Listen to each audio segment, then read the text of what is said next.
Let's start this video with one legendary air battle. Yeah, she was B. Oh my god! Oh, there she is.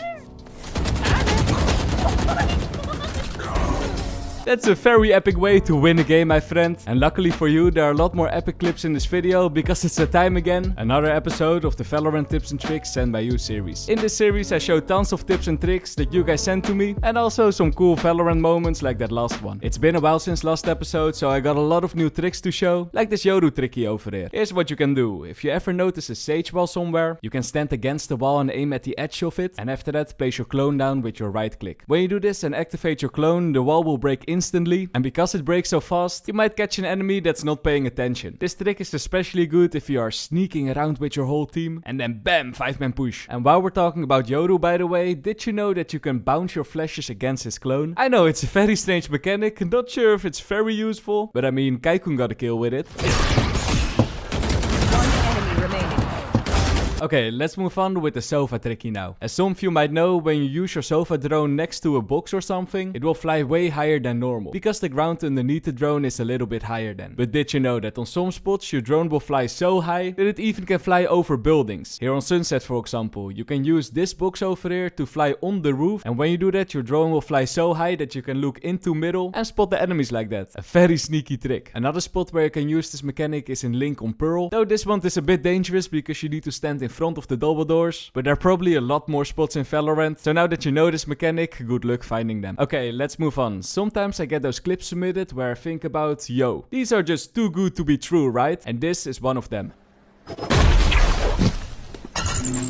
Yup, apparently this Astra is dodging a Deadlock C ability by simply jumping over it. And I was wondering, is this still in a game and can you do it consistently? So I hopped into a custom game, did some tests myself, and while I do these tests, I quickly want to talk about something else. Because this video is sponsored by what's in my opinion the best app you can have that can assist you during your Valorant games. And that's of course Valorant Tracker. Honestly, I've been working with them for over 3 years now. And that's not without a good reason, because Valorant Tracker just gives you so many benefits. First of all, you can see a lot of statistics about your account. Think about fun stats like how many aces you got, or stats that may help you find your weaknesses, like weapon stats, map stats and agent stats. What? I only have a 40% win rate with Yoru? I now know that if I want to play more Yoru, I really need to learn a little bit more about him. Another thing you can see with Valorant Tracker is the live match data. When you hop into a game, you can find all the ranks and stats of your teammates, but also your enemies. Very cool info to make a game plan and of course mentally prepare yourself before the game starts. These were just a few things about Valorant Tracker. This app has way more to offer, like a detailed match history, guides and even a cool in-game overlay. So what I would say, just try it out yourself with the link in the description. It's completely free to download, so try it out today, my friends. And now let's find out if you can jump over the Deadlock stun. So the first test, can you jump over your own stun? I tried this a few times, but how many times I tried, I couldn't get the timing right, so I don't think it's possible to jump over your own stuns. However, in the clip of Plat X, it was the Astra that could dodge the stun, while Deadlock got detained anyway. So of course I tried it also from the enemy's perspective, but even then I couldn't manage to jump out the stun sadly. So no, sadly this mechanic is not possible anymore. Whoa, wait a second. This is MrLowlander from the future and I just had to edit this in because I was making a thumbnail for this video, and while I was making the thumbnail I found out that this in fact is possible. I don't know what causes it to be possible, but I think it all has to do with perfect timing. So Riot Games, please fix. We're not done with Deadlock though, because did you know that you can stun a lot of things with the Deadlock C? Things that you wouldn't think they were possible at first. For example, the Yoru gate crash. Usually it goes pretty fast, right? But when you throw the Deadlock C on it, it will go very slow. So no more lineups for the enemy Yoru. Let's go over some more abilities. Obviously, the Yoru clone does also work. You will go for the crab walk when he gets hit. The Gecko wingman works. The Gecko ultimate works. Also the Q ability of Sky. Not the Sky ultimate though. But the most fun thing that also works is the Prowler of Fate. Why is this so fun? Well, if it detects you, it will keep following you very slowly until it hits you. It doesn't go away with time, so it actually follows you around the whole map if you want to. Just very slowly. It's like the zombies in The Walking Dead, you know it's coming for you, you just don't know where it is. Also, I've never seen The Walking Dead. Is it a good series? I have no idea. But anyway, in game this is not very likely to happen. It's a cool Valorant mechanic though. Okay, enough with the useless mechanics. Let's talk about some real tricks you can use in your next game. For example, the Sage wall on Split. If you place your wall like this, it looks like a normal wall, right? Well, it's actually not a normal wall, because there's a small gap on the right of it, and you can kill enemies through that gap like a sneaky little rat. Well played, it's genius. Satisfied. No distraction. All ready. You fought well. Another one of these sneaky sage wall gaps is on the other side of split, because you can also place your wall diagonal over the ramp, and when you do that, there's a small little gap where you can see under, and maybe if you're lucky you can get a kill through that. Okay, let's move on now and talk about an omen mechanic. A few months ago, your movement had impact on how fast your flash would be traveling. This meant that if you walk forward and use your flash would travel faster than if you walked backwards and then use your flash. This, however, got fixed. Your movement does not impact the speed of your flash anymore. However, something that's still in the game is that your movement does impact the direction of your flash. What do I mean? Well, if you use your flash while jumping, your flash will actually fly up instead of flying straight. And if you use your flash while falling, your flash will travel down instead of straight. In normal circumstances, this isn't a big of a deal. The difference is not that big, you know? But there are some situations where this mechanic actually can make a difference, and one of these spots is over here. On Haven, if Heaven is smoked for example, and you want to use your flash too long, if you don't move, it will reach all the way to the back like you see. But if you use your flash while jumping down, then the range of your flash will become less far, and you can't blind the enemy standing all the way in long anymore. Like I said, it's very situational, but a cool mechanic to know. Just be careful with flashing in the air. And while we're talking about omen in the air, did you know that this was possible last act? You were able to use your shroud steps on top of the Viper Q ability, but luckily this got fixed. It was too broken, man. Okay, it's time to take a small break from the tricks to show you some trick shots now. Last week we got a lot of operator submissions, so here's the operator special.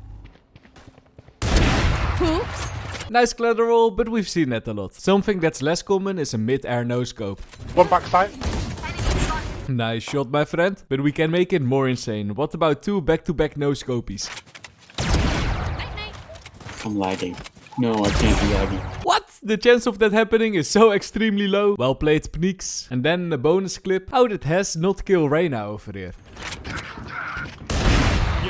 Okay, back to the tricks again. Here's an interesting Yoru mechanic you might not know about. Take a look at the background. Do you notice something? If I didn't say anything, you might not really notice anything. But let's slow this clip down and take a closer look. Like you see, when the clone of Yoru teleports, it will have yellow sparks. But when Yoru is teleporting, he will have blue sparks. It's a very small difference, but knowing this mechanic can actually save your life. So you don't flash yourself when the Yoru clone is coming through. Also, this tricky got submitted by Xush, I think. But you won this video's battle pass. Congrats, my friend. And while we're near the teleporters, you probably already heard about the teleport trick, right? You throw something through the teleporter, the door will open and easy kills for you. Well, my friends, did you ever hear about the reverse teleport trick? For this one, you place your cypher cam on this wall, then make your way all the way to hookah and hope that the enemy is teleporting. And now, when the enemies are chilling in the TP, you shoot with your cam and you get them from hookah. It's a very rare thing to happen, but a cool trick if it works out. Okay, let's move on with another cypher tricky. This one is also very situational, but if you manage to pull it off, it's probably an insta win. On Pearl, you remember this chimney over here? In last video, I showed that you could place your cam on it. But in that video, I told that you could look towards middle, watch the flank and into link. Something I didn't tell you, because I didn't know it was possible, is that you could also plant the spike over here on site and then look to the spike with this cam. You can exactly see if an enemy is defusing or not, and there's no way that the enemy will find your cam. But to all the cypher players out there, usually the simplest cams are the most effective. If you place your cam over here, you probably also get enough info. Okay, now imagine you suddenly see a neon wall and you hear a lot of small steps like coming towards you. When this happens, usually neon players would dash through their own wall. So to counter that, what you can do is listen to the steps, get the timing right, and at the moment when you think she's gonna dash, updraft over her and get a kill like that. In game, it will look something like this. And while we talk about the neon dash, did you know that this was possible? Gotta go! I think he got boosted against his teammate over here, but it worked. Pretty cool mechanic. And let's do one more neon clippy. I actually don't have anything to say about this clip, but I wanted to include it because it looks dope.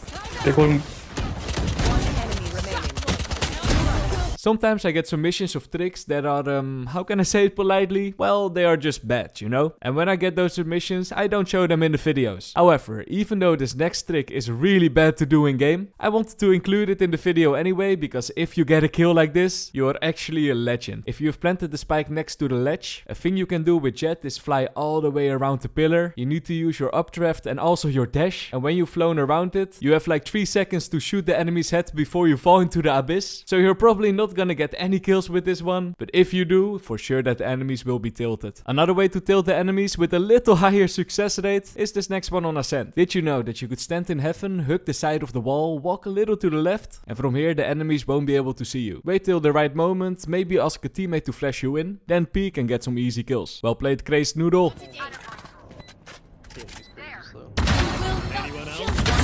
I love lurking, like lurking. Now it's time to talk about Raze. It's been a while since I talked about this agent. Here's the thing you can do with her ultimate. If you use your ultimate close to the enemies, Raze will say a normal thing, but her gun makes a mechanical sound. Fire in the hole! However, if you're out of the noise range from the enemies, then you won't make the clicking sound. Raze will just say what she's usually saying. Fire in the hole! Why is this an important difference? Well, my friends, if you make the clicking sound, usually the enemies will run away. Nobody wants to push into a Raze ulti, right? But if you don't make the clicking sound, the enemies might think that you're on the other side doing a double jump or something, so then there's more chance that they will push forward. So, why do I say this? Well, take a look at this clip of It's Genius. In this round, It's Genius walked outside of the noise range of the enemies, used his ultimate and then shift walked forward. Because the enemies didn't hear the clicking sound or any satchels or something, they just pushed forward like normally, and that's how It's Genius got some nice kills. This is such a unique trick. Thank you for the submission, It's Genius. Also, I just found out that It's Genius also has a TikTok channel, and since he's supporting my channel with so many submissions, I would really appreciate it if you support him on TikTok. Go watch his channel. Big shout out to It's Genius. Anyway, while we're on B-side split, someone submitted in this clip, and this trick just gave me nostalgia. It's nice that after 4 years, this Flexinja trick still works. I hate the Cypher from Slovenia, by the way. Yeah. One enemy. And this tricky was the last one of the video. Big shout out to everyone who submitted something. I really appreciate the support, and I see you guys in the next one. Bye bye.